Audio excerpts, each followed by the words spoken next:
السلام علیکم ناظرین، پاکستان اور بھارت کے درمیان کشیدگی بڑھتی جا رہی ہے، حالات بگڑ رہے ہیں۔ وزیر اعظم نریندر مودی نے ایک اور اشتعال انگیز تقریر کی ہے جسے BBC نے شائع کیا ہے۔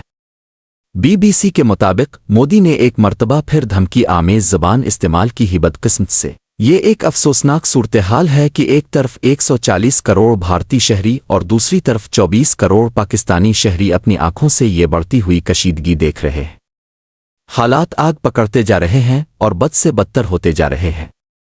مودی، جسے دنیا میں ایک متنازع اور شدت پسند رہنما سمجھا جاتا ہے، اپنے انتہا پسند بیانیے کو ہوا دے رہا ہے۔ یاد رہے کہ ماضی میں امریکہ نے نریندر مودی پر ویزا پابندیاں عائد کی تھیں، انہیں گجرات کے فسادات میں کردار کی وجہ سے قصائی کہا گیا تھا۔ ان پر یہ الزام ہے کہ وہ نفرت اور خونریزی سے طاقت حاصل کرتے ہیں۔ اب ایک بار پھر مودی اور بھارتی میڈیا، جو اربوں روپے کی تنخواہوں پر کام کرنے والے شدت پسند اینکر سے بھرا ہوا ہے، جنگی جنون کو ہوا دے رہا ہے۔ ہزاروں بھارتی نیوز چینلز مسلسل اشتعال انگیز مہم چلا رہے ہیں، جھوٹی اور جعلی خبریں پھیلائی جا رہی ہیں اور جنگی ماحول بنایا جا رہا ہے۔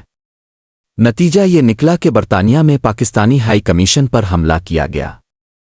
چند بھارتی نوجوانوں نے جو ملازمت اور تعلیم کے لیے برطانیہ گئے تھے، اس حساس عمارت پر حملہ کیا اور نقصان پہنچایا۔ پولیس نے فوری کارروائی کی، حملہ آوروں کو گرفتار کر لیا۔ یہ بھارتی نوجوان جو شائننگ انڈیا کا خواب لے کر برون مک گئے تھے، اب عدالتی کارروائیوں اور سزاؤں کا سامنا کر رہے ہیں۔ بھارت میں چند امیر خاندانوں کے سوا اکثریت آج بھی غربت کی زندگی گزار رہی ہے۔ کروڑوں لوگ بنیادی سہولیات سے محروم ہیں، خاص طور پر خواتین کی زچگی کے دوران اموات اور بے روزگاری کی شرح دنیا میں سب سے زیادہ ہے۔ اب مودی حکومت کا شدت پسندی پر مبنی ایجنڈا بھارتی مڈل کلاس اور نوجوانوں کو نقصان پہنچا رہا ہے۔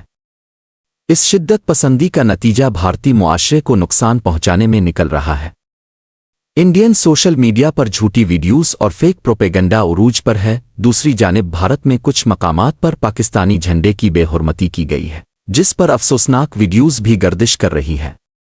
یہ انتہائی خطرناک رجحان ہے جو بھارت کی اپنی کثیر الثقافتی خوبصورتی کو بھی نقصان پہنچائے گا۔ مودی نے اپنی تقریر من کی بات میں پہلگام حملے کا ذکر کرتے ہوئے سخت اقدامات کی دھمکی دی ہے۔ انہوں نے دعویٰ کیا کہ پوری دنیا بھارت کے ساتھ کھڑی ہے، مگر حقیقت یہ ہے کہ وہ اس مذہبی شدت پسندی کو بڑھا کر دونوں ایٹمی ممالک کے درمیان خطرناک تصادم کی راہ ہموار کر رہے ہیں۔ پاکستان نے پہلگام واقعہ کی غیر جانبدارانہ تحقیقات کی پیشکش کی ہے، لیکن بھارت نے اسے مسترد کر دیا۔